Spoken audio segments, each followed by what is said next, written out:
السلام علیکم ورحمۃ اللہ وبرکاتہ نحمدہ ونصلی علی رسولہ الکریم اما بعد فاعوذ باللہ من الشیطان الرجیم بسم اللہ الرحمن الرحیم رب اشرح لی صدری ویسر لی امری واحلل عقدۃ من لسانی یفقہوا قولی ربنا زدنا علما اللہم فقہنا فی الدین رب یسر ولا تعسر وتمم بالخیر اللهم إنا نسألك علما نافعا وعملا متقبلا ورزقا حلالا طيبا واسعا اللهم أيدنا بروح القدس اللهم بارك لنا في أوقاتنا الہی آمین۔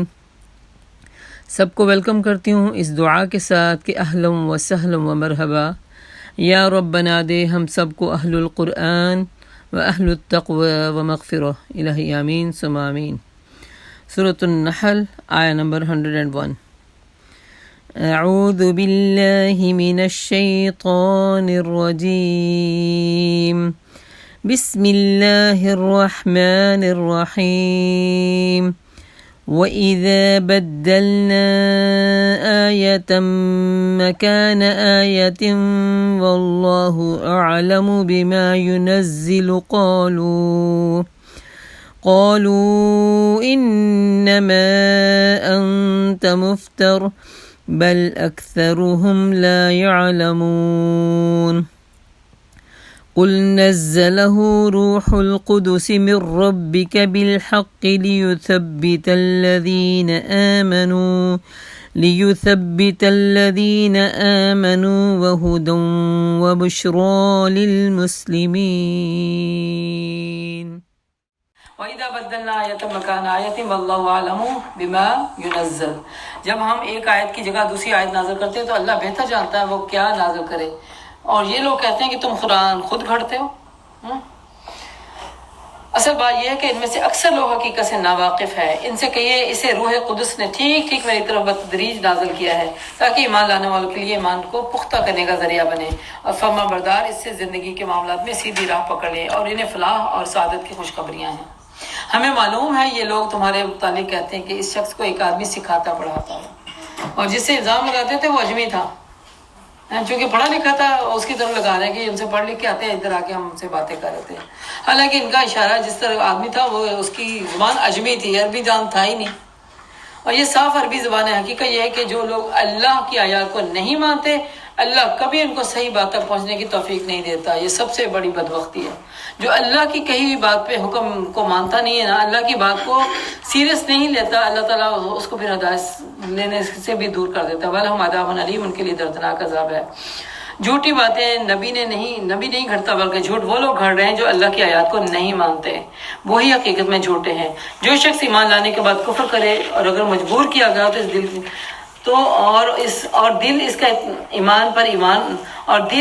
ایمان پر مطمئن ہو، یعنی جس کو زبردستی کفر کے کلمے کہلایا جائے اور دل اس کا ایمان پر مطمئن ہو، تو اللہ تعالیٰ کہتے ہیں جس نے دل کی رضامندی سے کفر کو قبول کر لیا اور اس پر اللہ کا غضب ہوا، یعنی اس پہ تو اللہ کا غضب نہیں ہوگا جس کو مجبور کیا گیا ہے، لیکن جو خود سے مجبوری میں نہیں بلکہ جان بوجھ کے اللہ کے راستے کو چھوڑنے کی قسمیں کھاتا ہے یا اللہ کے راستے کو چھوڑ دیتا ہے، یہ وہ نہیں ہے کہ جو منکر ہو جاتے ہیں، بلکہ یہ وہ بھی ہیں جو اسلام سے دور ہے۔ مثلا اسلام کے گھروں میں پیدا ہوئے نمازیں نہیں پڑھ رہے۔ نماز ہماری مومن کی شان ہے، ہمارے ایمان ہونے کا فخر ہے، ہمارے مسلمان اور کافر کے درمیان فرق کرنے والی چیز ہے، یہ بھی منکر ہونا ہے۔ جان کے چھوڑ رہے ہیں نمازیں، تو اللہ تعالیٰ کہتے ہیں اللہ کی رضامندی سے پھر وہ جس نے دل کی رضامندی سے کفر کو قبول کیا، اس پر اللہ کا غضب ہے، اور ایسے لوگ سب کے لیے بڑا ہی عذاب ہے۔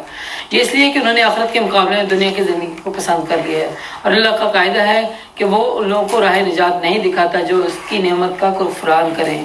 یہ وہ لوگ ہیں جن کے دلوں اور کانوں پر اللہ اور آنکھوں پر اللہ نے مہر لگا دی ہے، یہ غفلت میں ڈوب چکے ہیں۔ ضرور آخرت میں یہ خسارہ پانے والے لوگ ہوں گے، بخلاف ان لوگوں کے جن لوگوں نے کہا یہ ہے کہ جب ایمان لانے کی وجہ سے وہ ستائے گئے تو انہوں نے گھر بار چھوڑ دیے، ہجرت کی، انہوں نے اپنے دین کو نہیں چھوڑا، اپنے جگہ چھوڑ دی، اپنے گھر چھوڑ دیے، تو پھر اللہ تعالیٰ کی راہ میں سختیاں جھیلی، صبر سے کام لیا، ان کے لیے یقیناً رب بڑا ہی غفور و رحیم ہے۔ اللہم اجعل فیہم۔ اپنی سٹرگل میں ہم اپنے رب کے دین کو کبھی پس پردہ نہ کریں، یہ اللہ ہم سے چاہتے ہیں، اور صبر سے اس پہ قائم رہے تو اللہ تعالیٰ کی طرف سے بخشش اور رحمت ہے۔ ہجرت، پھر ان سب کا فیصلہ اس دن ہوگا جبکہ ہر متنفس اپنی بچاؤ کی فکر میں لگا ہوا ہوگا، اور ہر ایک کو اس کے کیے کا بدلہ پورا پورا دیا جانے والا ہے، کسی پر ذرہ برابر ظلم نہیں ہونے والا۔ اللہ ایک بستی کی مثال دیتا ہے، وہ امن و اطمینان کی زندگی بسر کر رہی تھی، ہر طرف سے اس کے پاس بفراغت رزق بھی پہنچ رہا تھا کہ اس نے اللہ کی نعمتوں کا کفران شروع کر دیا۔ کچھ لوگوں کو ہوتا ہے نا بڑی آسانی والی زندگی ملی ہوتی ہے، آسانی سے سارا کچھ مل رہا ہوتا ہے، لیکن آسانی سے ملنے کے باوجود وہ اللہ کے قریب ہونے کی بجائے اور بدک رہے ہوتے ہیں۔ تب اللہ نے ان کے باشندوں کو ان کی کرتوتوں کا یہ مزہ چکھایا کہ بھوک اور خوف کی مصیبتیں ان پر چھا گئی۔ مشرکین مکہ کی طرف بھی اشارہ ہے کہ پہلے خوشحال زندگیاں گزار رہے تھے، ایمان سے ٹکر لینے کے بعد ان پہ قحط سالی آ گئی۔ ان کے پاس ان کی قوم میں ایک رسول آیا مگر انہوں نے اس کو جھٹلا دیا، رسول نبی صلی اللہ علیہ وسلم تھے۔ آخر کا عذاب نے ان کو آ لیا جبکہ وہ ظالم ہو چکے تھے۔ بس اے لوگوں، اللہ نے جو کچھ حلال اور پاک رزق تم کو بخشا ہے اسے کھاؤ اور اللہ کے احسان کا شکر ادا کرو۔ حلال بھی واضح ہے اور حرام بھی واضح ہے، لیکن ڈاؤٹ والی چیزوں سے بچ جاؤ، تمہارا ایمان محفوظ ہے اگر تم واقعی اس کی بندگی کرنے والے ہو۔ اللہ نے جو کچھ تم پر حرام کیا وہ مردار ہے، خون ہے اور سور کا گوشت ہے۔ دوبارہ ریمائنڈر دے رہے ہیں اللہ تعالیٰ، بھولنا گیا ہو کبھی تو چلو سن لو دوبارہ سے کون کون سی چیزیں مردار حرام ہے۔ مردار، خون، سور کا گوشت اور وہ جانور جس پر اللہ کے سوا کسی اور کا نام لیا گیا ہو۔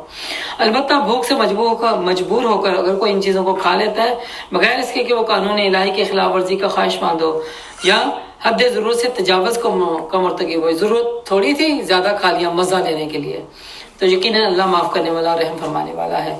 یعنی مزہ لینے کا کھانے کا مرتکب نہ ہو، بس یہ بشرط ہے کہ مزہ لینے کے لیے کھایا تو اطمین کہ وہ تو کفر پہ چلا گیا نا، جان بوجھ کے اس نے بغاوت کر دی، لیکن مجبوری میں اتنا کھایا اور بغاوت نہیں کی تو اللہ سے بخشش کی امید ہے۔ اور یہ کہ تمہاری زبانیں جھوٹے احکامات لگایا کرتی ہیں کہ یہ چیز حلال اور یہ حرام ہے، اس طرح کے حکم لگا کر اللہ پر جھوٹ مت باندھا کرو۔ اپنی مرضی سے کچھ چیزوں کو حلال کر دینا، اپنی مرضی سے حرام کر دینا، یہ اللہ پر جھوٹ باندھنا ہے۔ جو لوگ اللہ پر جھوٹ باندھتے ہیں وہ ہرگز فلاح نہیں پا سکتے۔ دنیا کا عیش تو پھر چند روزہ ہے، مزے کر لو پھر ٹھیک ہے، نہیں ماننی تو نہ ماننی، کتنے دن، کتنے روز، کتنے مہینے، کتنے سال کر لو، پھر آخر کر ان کے لیے کیا ہے؟ دردناک عذاب ہے۔ وہ چیزیں ہم نے خاص طور پر یہودی کے لیے حرام کی تھی جن کا ذکر ہم اس سے پہلے بھی کر چکے ہیں، سن لیا نا ہم نے، پیچھے پڑھ کے آ چکے ہیں ان کے لیے کیا حرام چیزیں کی گئی تھی، وہ ان کی زیادتیوں کی وجہ سے تھا۔ اور یہ کہ ہاں یہ ہمارا ظلم نہیں تھا ان پر، بلکہ یہ ان کی اپنا ظلم تھا جنہوں نے اپنے اوپر کیا ہے۔ ثم ان ربک للذین عملوا السیئات، اور لوگوں نے، البتہ جن لوگوں نے جہالت کی بنا پر برا عمل کیا اور پھر توبہ کر کے اصلاح بھی کر لی تو یقیناً توبہ کا دروازہ کھلا تھا تو اللہ کو بڑا ہی رحیم اور غفور پائیں گے۔ سبحان اللہ۔ زندگی ہے تو سب کچھ ہے، صحت ہے تو سب کچھ ہے، ایمان ہے تو سب کچھ ہے، توبہ ہے تو سب کچھ ہے۔ ان ابراہیم، یہ بہت ہی اہم آیات آنے والی ہیں ہمارے باپ ابراہیم کے بارے میں۔ واقعہ یہ ہے کہ ابراہیم علیہ السلام، ان ابراہیم کان امۃ قانتا للہ حنیفا، اپنی ذات میں ایک پوری امت تھے۔ سبحان اللہ، اکیلے انسان تھے، اللہ نے ان کو پوری امت کہا۔ کیوں کہا پوری امت؟ کیونکہ ان کا ایمان، ان کا عقیدہ، ان کا عمل ہر حال میں ثابت قدم رہا، اور وہ ایک انسان اپنی زندگی میں وہ کام کر کے چلے گئے اور زندگی کے بعد بھی جو آج تک دنیا کے لیے ہمارے لیے سراپا ہدایت ہے۔ ایون ہمارے پیارے نبی کے لیے بھی وہی انہی کی اتباع کرنے کا حکم دیا گیا۔ ہم دیکھتے ہیں کہ وہ کون تھے؟ ابراہیم علیہ السلام مطیع فرمان تھے، یکسو تھے، انتہائی فرما بردار اور فوکسڈ، ہر کام میں فوکس کو ٹوٹنے نہیں دیتے تھے۔ انہوں نے کبھی شرک نہیں کیا، اللہ کی نعمتوں کا شکرانہ ادا کرنے والے تھے، اللہ نے اس کو منتخب کیا تھا۔ یہ نعمتیں ہیں، یہ وہ عادتیں ہیں جو اپنے اندر آ جائیں تو اللہ کی ہم انتخاب میں آ سکتے ہیں۔ توحید پہ جم جائیں، اخلاص کے ساتھ عبادت کرنی شروع کر دیں اور اللہ کی نعمتوں کا شکر، تو اللہ منتخب کر لیتا ہے سیدھے راستے کے لیے۔ دنیا میں اس کو بھلائی دی اور آخرت میں یقیناً وہ صالحین میں سے ہوگا۔ پھر ہم نے تمہاری طرف یہ وحی بھیجی کہ یکسو ہو کر ابراہیم کے طریقے پر چلو۔ اب نبی پاک صلی اللہ علیہ وسلم کو بھی یہی ہدایت ہے کہ پورے فوکس ہو کر اپنے باپ کے طریقے پر چلیں اور مشرکوں میں سے نہ ہوں۔ جتنے لوگ آپ کو ادھر ادھر کریں، آپ بالکل اپنے فوکس کو نہ توڑیں۔ رہا سبت، تو ہم نے ان لوگوں پر مسلط کیا تھا جنہوں نے اس کے احکام کے اختلاف کیا وہ سب تو گزر چکا ہے نا، سب کی پابندی جو اللہ تعالیٰ نے لگائی تھی اس کے انہوں نے اختلاف کیا تو اللہ تعالیٰ کہتے ہیں وَإِنَّ رَبَّكَ لَيَحْكُمُ بَيْنَهُمْ يَوْمَ الْقِيَامَةِ فِيمَا كَانُوا فِيهِ يَخْتَلِفُونَ، تو تیرا رب یقیناً قیامت کے دن ان باتوں کا سب فیصلہ فرمائے گا جس میں اختلاف کرتے پھرتے ہیں۔ اب میرے اور آپ کے لیے اور سب کے لیے، نبی پاک صلی اللہ علیہ وسلم سے لے کے ہم تک کے لیے ایک واضح نصیحت آ رہی ہے، ادعو الی سبیل ربک بالحکمہ، نبی صلی اللہ علیہ وسلم اپنے رب کے راستے کی طرف دعوت دیجیے حکمت اور عمدہ نصیحت کے ساتھ۔ حکمت کیا ہوتی ہے؟ موقع کے مناسب سے بات کرنی چاہیے۔ موقع زمین کا بعض اوقات زرخیزی والا ہوتا ہے تو پانی ڈالنے سے فائدہ ہوگا نا، اور زمین ہی پتھریلی ہے ابھی تو پھر اس میں پانی ڈالنے تو کیا ہوگا، وہ آپ کے کپڑے کو خراب کرے گا۔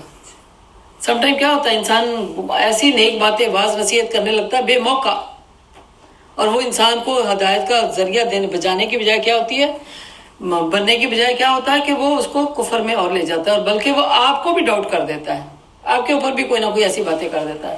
تو جب بھی اللہ کے دین کی دعوت دینی ہے تو وقت اور حالات کے مطابق اور حکمت کے ساتھ صحیح وقت پہ صحیح بات کہنا، اور عمدہ نصیحت کیسی ہوتی ہے؟ اپنے لیے کیا چاہتے ہیں؟